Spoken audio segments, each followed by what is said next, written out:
আমাকে সাক্ষী জোগাড় করতে হবে। ট্রাইব্যুনালে গেলেও সেম কথা বলে, আমার সাক্ষী নেই, সাক্ষী জোগাড় করতে হবে। আমি আমি তাদেরকে বলি, আমি কি এখন মানুষ ধরে ধরে এনে সাক্ষী করব? এই সাক্ষী দেওয়ার কথা তো আমার না, সাক্ষী তো পুরো বিশ্ব। বিচারের কি করছেন আপনারা? আপনারা তো বিচারের নামে বেসিকলি অবিচারটাকে প্রতিষ্ঠিত করে দিয়ে যাচ্ছেন। আমার মতো খুব অল্প মানুষ আমরা বলেছি যে হত্যাকারীকে, খুনিকে পুলিশ বলবেন না, নাম বলবেন যে হত্যাকারী অমক। ওই পুলিশটা আবার আমাদের খুব খারাপ ভাষায় একটা গালিও দেয়। সে যখন রাহাত যখন বলতেছে আমরা শহীদ পরিবার, আমরা শহীদ পরিবার, সে তখন শহীদ পরিবারকে নিয়ে একটা খারাপ ভাষায় গালি দেয়। সাধারণ যারা অপরাধী, যারা বিভিন্ন জেলায় জেলায় বিভিন্ন জায়গায় যারা অপরাধ করেছে এই আন্দোলনের সময়, তারা কেউ আর জেলে নেই। পুরো সারা দেশের আদালতের মধ্যে তাদেরকে একরকম মুক্তি দেবার কম্পিটিশন শুরু হয়েছে। প্রথমত শাহরুখ ভাই আপনাকে ধন্যবাদ এবং ফেস দ্য পিপলকে ধন্যবাদ যে আপনারা এই আয়োজনটি খুব অল্প সময়ে করেছেন, যে কারণ এখানে এমন অনেক কথা হবে যে কথাগুলো গত 1 বছর মানুষ শুনতে পারে।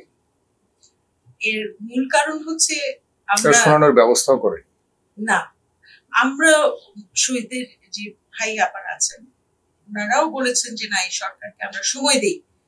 ওনারা আস্থা রেখেছেন, বিশ্বাস করেছেন, সময় দিয়েছেন, ধৈর্য ধরেছেন এবং চূড়ান্ত সহমর্মিতা, সহনশীলতা দেখিয়েছেন। কিন্তু গত পরশুদিন যখন বিচারটা যে হবে না, আমরা কিন্তু গত কয়েক মাস ধরে একটা সংখ্যা ট্রাইব্যুনালের যে পারফরমেন্সটা দেখালো, বিশেষ করে সাবেক আইজিপি মামুনকে যখন রাজসাক্ষী করার সিদ্ধান্ত নিল এবং সেখানে আমরা পক্ষে দেখলাম একটি রাজনৈতিক দলের সম্পৃক্ততার আছে এমন আইনজীবী, এবং বিপক্ষেও আমরা দেখলাম, মানে আসামি পক্ষও দেখলাম একই রাজনৈতিক দলের সম্পৃক্ত আইনজীবী। এরপর থেকে এগুলো মিডিয়াতে আসে নাই, কিন্তু যারা এই বিচারের দাবিটা একেবারে জান থেকে দিল থেকে করেন তারা তো ফলো আপে আছেন। তখনই কিন্তু আমরা বুঝে গেলাম যে এখানে সব খুনিকে, মানে ভাইয়েরা আমরা একটা কথা বলছিলাম যে খুনিকে কেন পুলিশ বলে? যে হত্যা করেছে সে তো খুনি, তাকে তো আপনি পুলিশ হিসেবে একটা চিত্রায়িত করা ঠিক না। তাহলে তো আপনি সমগ্র পুলিশ বাহিনীকে এর ভেতরে টেনে আনেন এবং টেনে এনে একটা ইনডিমনিটি, একটা ছাড় দেওয়ার একটা কৌশল কিন্তু এই অন্তর্বর্তী সরকার নিয়েছে শুরু থেকে। আমার মতো খুব অল্প মানুষ আমরা বলেছি যে হত্যাকারীকে, খুনিকে পুলিশ বলবেন না, নাম বলবেন যে হত্যাকারী অমক, কিন্তু বলবেন না পুলিশ। এই কাজটা করেছে। এখন যখন ট্রাইব্যুনালে এসে আমরা একটা রাজনীতি করা শুরু হয়ে গেল বিচারটাকে নিয়ে, বিচারকে একটা ট্রাম্প কার্ড হিসেবে ব্যবহার করা শুরু করলেন, লেনদেনের ব্যাপার শুরু হয়ে গেল। আইজিপি মামুনেরটা দেখেন, আপনারা কিন্তু এখনো জানেন না যে আইজিপি মামুনের পক্ষের আইনজীবী কারা। আমি আপনাকে অনুরোধ করবো কারা আপনি একটু স্পষ্ট করুন তো, কারণ আমি পক্ষ বিপক্ষ কারা এর পেছনে এই সহযোগিতাগুলো কারা করছে? অ্যাডভোকেট শিশির মুনিরের হাউস, যে অ্যাডভোকেট শিশির মুনিরকে আমরা মানে অন্যভাবে জানতাম, অন্যভাবে চিনতাম, তো উনি আইজিপি মামুনের পক্ষের উকিল। একই রাজনৈতিক দলের আরেকজন তাজুল ইসলাম সাহেব আবার আসামিদেরকে শাস্তি দিতে চান। মানে আপনি বুঝতে পারছেন বিষয়টা?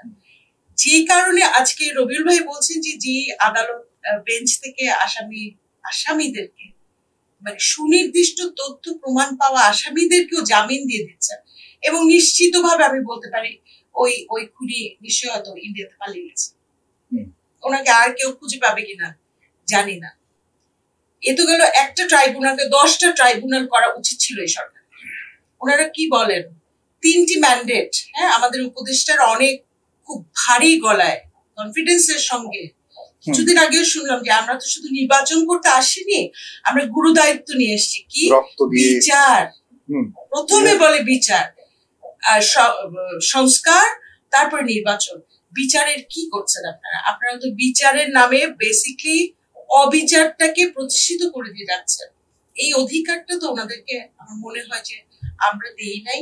বিচার বিভাগের প্রতি সাধারণ মানুষের আস্থাটাও নষ্ট করে দেওয়া, আস্থা না, এটা শুধুমাত্র এই শহীদদের পরিবারের সাথে যে এমনটা হচ্ছে সেটা তো আছেই, এবং সাধারণ যারা অপরাধী, যারা বিভিন্ন জেলায় জেলায় বিভিন্ন জায়গায় যারা অপরাধ করেছে এই আন্দোলনের সময়, তারা কেউ আর জেলে নেই। না। পুরো সারা দেশের আদালতের মধ্যে তাদেরকে একরকম মুক্তি দেবার কম্পিটিশন শুরু হয়েছে। ধরনের খবর আমাদের কাছে আছে। দাগি আসামিরা বের হয়ে যাচ্ছে। একদম দায়ী যাবে। মানে আরেকটা আমি এই প্রসঙ্গে বলি, দেখেন ঐক্যমত্য কমিশনে কিন্তু বিচার বিভাগের বা বিচার ব্যবস্থার সংস্কার নিয়ে অনেক মানে কথা বলেন, কিন্তু আরেক আপনার সাথে আমি বলেছিলাম সেটা ছিল শুধু নিয়োগ প্রক্রিয়া, বিচারপতি নিয়োগ, বিচারপতিকে কে নিয়োগ করবে ইত্যাদি ইত্যাদি। অর্থাৎ বিচারপতিকে কেন্দ্র করেই কিন্তু ওনারা রাষ্ট্রটাকে আবার চালানোর ব্যবস্থা করছেন। কোন ব্যবস্থা দিয়ে? আগের প্রধান বিচারপতি জেলে, তার মানে আবার নতুন করে আপনি এই যে এই ভাই যে দুই বিচারকের কথা বলেন, হয়তো ওনারাই একদিন আমার বাংলাদেশের প্রধান বিচারপতি হতে পারেন। তাহলে আপনি আবার কোন বিচারপতিদের হাতে বাংলাদেশের জনগণকে ছেড়ে দিবেন? এই যে ওনারা যে দুর্নীতিটা করছে, যে দুই বিচারপতি, মানে বিচারকদের বিচার হওয়াটা এখন একেবারে ফরজ।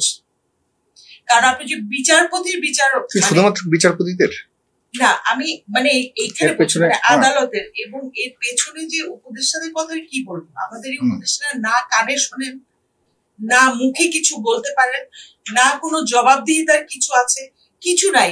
পুলিশ এখন শহীদের মায়ের গায়ে বুটের লাথি দেয় কিভাবে বলেন তো আমাকে? ওই পুলিশের কি চাকরি যাওয়ার ভয় নাই? উত্তর হচ্ছে না। ওই পুলিশের চাকরি যাওয়ার ভয় পায় নাই। ভয় নাই বলে সে কেন, ওনার হাতে কি লাঠি ছিল নাকি বোমা ছিল যে ওনার গায়ে লাথি দিতে হবে? আর যে সচিবালয়কে ওনারা প্রোটেক্ট করেন, মানে গণভবনকে কি শেখ হাসিনা প্রোটেক্ট করতে পেরেছিল? পারে নাই। এবং কাদের জন্য পারে নাই? ওনাদের সন্তান, ওনাদের ভাই, ওনাদের বোন, এদের জন্যই পারে নাই।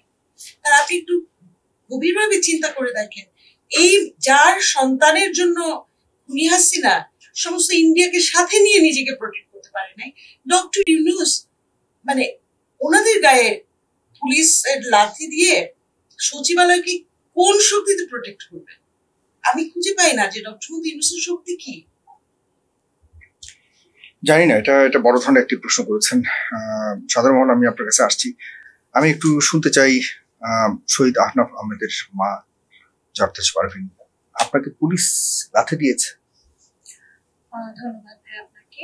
আমি সর্বপ্রথম ফেস দ্য পিপলকে ধন্যবাদ জানাচ্ছি যে আজকে আমাদের এরকম একটা প্রোগ্রামে ডাকার জন্য। তো আমরা গত পরশুদিন শান্তিপূর্ণ একটা প্রেস কনফারেন্স করার পরে আমরা সচিবালয়ের সামনে যাওয়ার, ওখানে গিয়ে আমরা কিন্তু কোনো এমন না যে আমরা সেই ইয়াটা নিয়ে গেছি হাতে, আমাদের লোহালক্কর ছিল আমরা গিয়ে গেট ভাঙবো বা ভাঙচুর করবো, তেমনও তো কিছু না। আমরা জাস্ট একটা ব্যানার করেছি, ব্যানারটা নিয়ে আমরা সামনে এগিয়ে যাচ্ছি। আমরা হয়তো বা ওইখানে গিয়ে আমরা দাঁড়াতাম, তারপরে আমরা যা বলার তা আইন উপদেষ্টাকে বা খোদাবক স্যারকে আমরা ওইভাবে বলার জন্য বলতাম যে তারা যাতে আমাদের কাছে আসে, আমাদের কথাটা শোনে, বা আমাদেরকে যদি ভিতরে ডাকতো আমরা ভিতরে যেতাম। কিন্তু আমরা ওই 0 পয়েন্ট পার করার পরে সচিবালয়ের গেট পর্যন্তও যাইনি। এর মধ্যেই ওই বাস চলছে, গাড়ি চলছে, আমরা কিন্তু ছত্রভঙ্গ হয়ে গেছি যে বাস গাড়ি চলতেছে, আমরা সাইড দিয়ে যাচ্ছি। সেই সাইড দিয়ে এসেই পুলিশ আমাদের উপর হামলা করে। তো আমার সামনে আমার আরেক সন্তান ছিল রাহাত, ও রোহানের ভাই, ও ওর গায়ে পুলিশ আগে 2টা লাথি মারে। লাথি মারার পরে সেই পুলিশটা আমার দিকে আগায় আসে। আমার দিকে আগায় এসে যখন আমাকে লাথি তোলে, লাথিটা আমার পায়ে এসে লাগে, আমি সরে যাই, আমার এখানে লাগে, আমি সরে যাওয়ার পরে আমার এই পাশে যে 2টা পুলিশ ছিল তাদেরকে আমি একটু ধাক্কা দিয়ে আমি ওই পাশে চলে যাই। তো ওই পুলিশটা আবার আমাদের খুব খারাপ ভাষায় একটা গালিও দেয়। সে রাহাত যখন বলতেছে আমরা শহীদ পরিবার, সে তখন শহীদ পরিবারকে নিয়ে একটা খারাপ ভাষায় গালি দেয়। কি বলে? গালিটা আমি উচ্চারণ করতে পারবো না, খুবই বাজে একটা ভাষায় গালি দেয়। তো আমরা পরে যখন ওই পাশে চলে যাই তখন আমি ওনাকে আসে ডিসি মাসুদ ভাই, আমি তখন মাসুদ ভাই এবং ওখানে আরেকজন এসআই হয়তো বা ছিল, বা আমি তার র্যাঙ্ক জানি না, উনি জহির নাম ওনার, উনি আমাকে বলতেছে আপা আপনি শান্ত হন। আমি বলছি কি এই আমাকে লাথি মারছে, এর এত বড় সাহস কিভাবে হয় যে আমাকে লাথি মারতে যায়, শহীদের মাকে লাথি মারতে যায়। তো এই কথাটা বলার পরে উনি বলছে আপা আপনি শান্ত হন, আমি দেখতেছি। আমি বলছি না, ওকে আগে এদিকে আনেন। পরে ওনারা কি করলো, ওই পুলিশটাকে ভিতরে লুকায় পাঠায় দিল। তো সবচেয়ে বড় কথা হচ্ছে একটা বছর আমরা হচ্ছে এই উপদেষ্টাদের মিষ্টি ভাষা শুনেছি। সেই আমাদের প্রধান উপদেষ্টাকে আমি সবসময় যে একটা কথা বলি যে একটা বাসা ছাড়লে সেই বাসাটা গোছাতেও কিন্তু 2-3 দিন লাগে। তো আমরা ডক্টর ইউনূস স্যারকে সময় দিচ্ছি যে ঠিক আছে স্যার একটা নোবেল প্রাপ্ত মানুষ, তো তার স্থানটা কিন্তু অনেক উপরে, আমরা এটা অস্বীকার করি না। কিন্তু আমরা যখন তাকে সময় দিলাম একটা বছর, সে কিন্তু একটা বছরে আমাদের কোনোই পজিটিভ কিছুই দেখাইতে পারে নাই। এমনকি একটা বছর পরে এই যে জুলাই সনদ, এটাও কিন্তু সুষ্ঠুভাবে দেওয়া হয়নি। ঘোষণাটা যে দিয়েছে এটাও কিন্তু সে শহীদ পরিবারদেরকে নিয়ে দেয়নি। কয়টা শহীদ পরিবার ওখানে ছিল? তারপরে আইন উপদেষ্টা এবং তার যে স্বরাষ্ট্র উপদেষ্টা যে সহকারী খোদাবক স্যার, ওনার সাথে আমাদের প্রতি মাসেই একটা মিটিং হইতো। এখন ওটা অফ আছে, এখন তারা আর আমাদের কথা শুনতে রাজি না। তো সেই মিটিং এ আমাদের অফ করেছে আরো 2-3 মাস আগে। রোজার মধ্যে আমাদের লাস্ট মিটিং হয়েছে। এর পরে কোরবানিদের এই গত 2 মাস আগে একটা মিটিং করেছে, সে নিজে আমাদেরকে ডেকেছে, ডেকে মিটিং এ জাস্ট খালি তার কথাবার্তাটা শোনালো। আমরা যখন বলতে যাই আমাদের বলে আপনারা চুপ থাকেন, আপনাদের নিজেদের কথা বলেন। হ্যাঁ, কিন্তু আমি তো ওইখানে আমার সন্তানের জন্য একা যাইনি, আমি গেছি 844 পরিবার হয়ে। তো সেখানে সবার কথা কিন্তু সে শোনে না। তো আমি এটাই বলবো যে মানে আমাদের কোনো কথাই তো তারা শুনে নেই এই একটা বছরে। না আমাদের কোনো কথার প্রাধান্য দিছে, না আমাদের কোনো কথা শুনছে, না আমাদেরকে নিয়ে কোনোদিন সে বৈঠকে বসছে। গত 26 জুলাই এই অনুষ্ঠানটা করার কথা ছিল প্রধান উপদেষ্টার, সকল শহীদ পরিবারকে নিয়ে সে একটা বৈঠকে বসতো। তার কিন্তু তার যে কার্যালয়, তার যে বাসভবন কম একটা ছোট জায়গা না, সেখানে 800 পরিবার কিন্তু অনাসে বসতে পারবে বা দাঁড়িয়ে থাকতে পারবে। আমাদের বসারও দরকার নেই, আমাদের কিছু খাওয়ানোরও দরকার নেই, শুধু সে আমাদের সাথে দেখা করতো।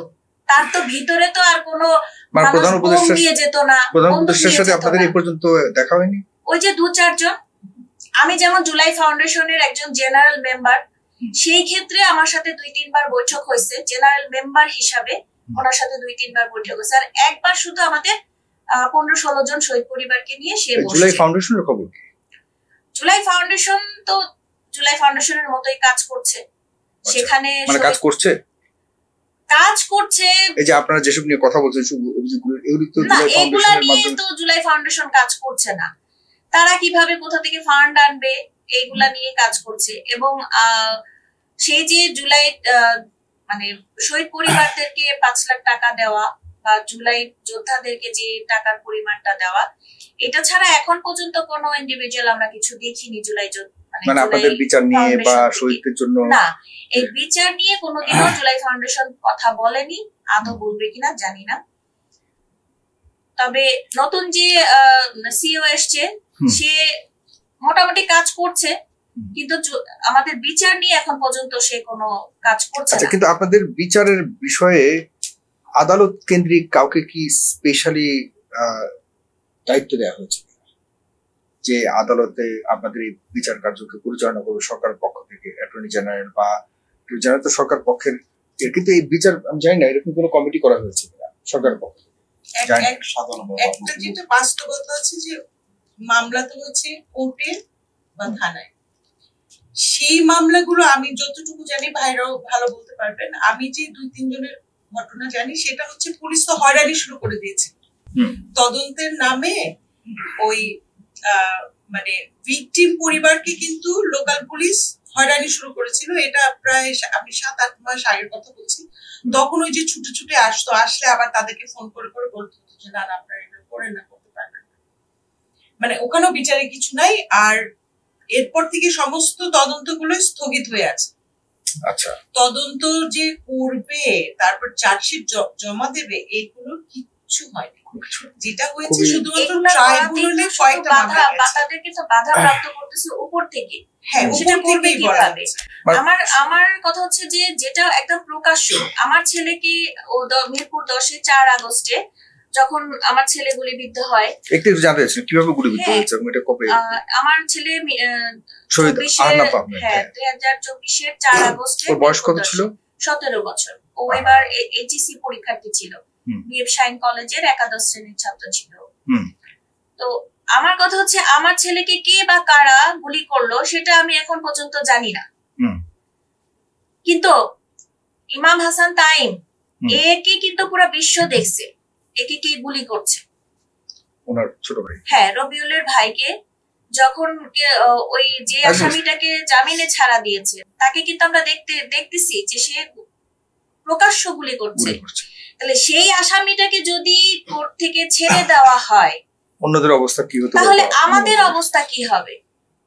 এটা- আমি পুলিশকে মিরপুর থানায় আমি যখন মামলা করি, আমি পুলিশকে আমার আসামি শনাক্ত করে দিয়েছি। আমার আসামি ঘরে আরাম আয়েশে দিন কাটাচ্ছে, আমার আসামির লোকেশন দিয়ে দিয়েছি, তারপরেও তারা আমার আসামিকে ধরতে পারে না।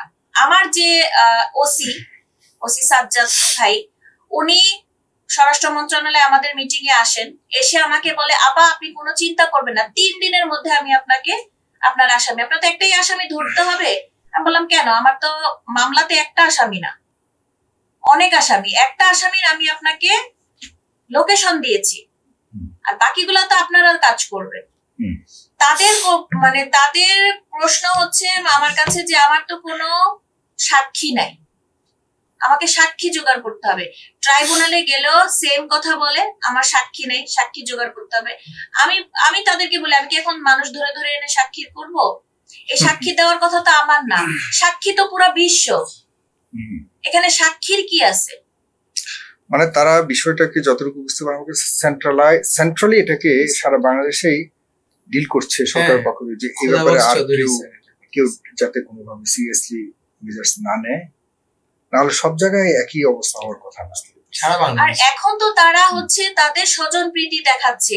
কিছুদিন আগে আমি এক জায়গায় গিয়েছিলাম, সেখানে আমি পুলিশদের মুখ থেকে শুনি যে আপনারা তো আপনাদের দুঃখের কথা বলতে পারেন, সবার কাছে গিয়ে কান্না করতে পারেন, যেসব পুলিশ মারা গেছে সেই সব পুলিশের স্বজন প্রীতিরা তো কিছু বলতেও পারে না। তাহলে তাদের ভিতরে তাদের সিম্পেথিটা কাজ করছে, আমাদের সিম্পেথিটা তাদের কাজ করছে না। তাহলে আমাদের সিম্পেথিটা যদি তাদের ভিতরে কাজ না করে, তাহলে তারা আমার আসামি কিভাবে ধরবে? সেই পুলিশটাকে তারা কিভাবে ধরবে? তারা নিজেদেরকেই ভাবছে যে আমরা তো এদের দ্বারাই নিহত হয়েছি, কেন তোদেরকে আমরা সহায়তা করব? এমন একটা ভাবনা তাদের মধ্যে কাজ করছে। সেটাই আমার কথা হচ্ছে, তাদের যে পুলিশগুলা মারা গেছে, মানে শত্রুর সাথে ভিকটিমের বলে ভিকটিমকে মুখোমুখি এটাই আমি মানে এই কারণে বলছিলাম এটা আমি যদি একটু বলতে চাই, এটা রাষ্ট্রই ইচ্ছা করে করতেছে। কারণ কি দেখেন, আমরা যাদেরকে প্রতিনিধি হিসাবে বসাইছি ক্ষমতার মসনদে, এটা তাদেরই রাষ্ট্রের পক্ষ থেকে করার কথা ছিল। আমাকে কেন বলতে হবে এখানে আসামি আছে, ওনাকে কেন বলতে হবে ওনার আসামি এখানে আছে? স্পেসিফিকলি যদি আমি বলি, আমার 3 জন আসামি কোথায় কোথায় চাকরি করেছে সেটার জন্য এমন কোন দপ্তর নাই যে আমি তাদের কাছে যে বলিনি। এবং হোয়াটসঅ্যাপের কমিউনিকেশনও আছে, ডেট হোয়াটসঅ্যাপে তো ডেট দেখা যায় টেক্সট করলে, যে সেখান থেকে যেমন ধরেন যদি আমি 3টা আসামির কথা বলি, আমার 3টা আসামি ছিল, একজন এডিসি ছিল, একজন এসি ছিল, একজন জয়েন্ট কমিশনার ছিল, এবং তারা কোথায় কোথায় চাকরিরত আছে আমি সেটা নিয়ে প্রত্যেকটা উপদেষ্টার কাছে গেছি। তো তারা এখনো চাকরিতে আছে? তখন ছিল। আর এখন আমি বলি, আমি আসিফ ভাইয়ের কাছে গিয়েছি, আমার মা সহ কাগজ দিয়ে আসছি আসিফ মাহমুদ ভাইয়ের কাছে। আপনি যদি আরেকটু শুনেন আমার গল্পটা, আমার মামলাটা করার পরে আমরা একটু ওনাকে শুনে আসি, এরপর আপনার কাছে কথা বলি। আমি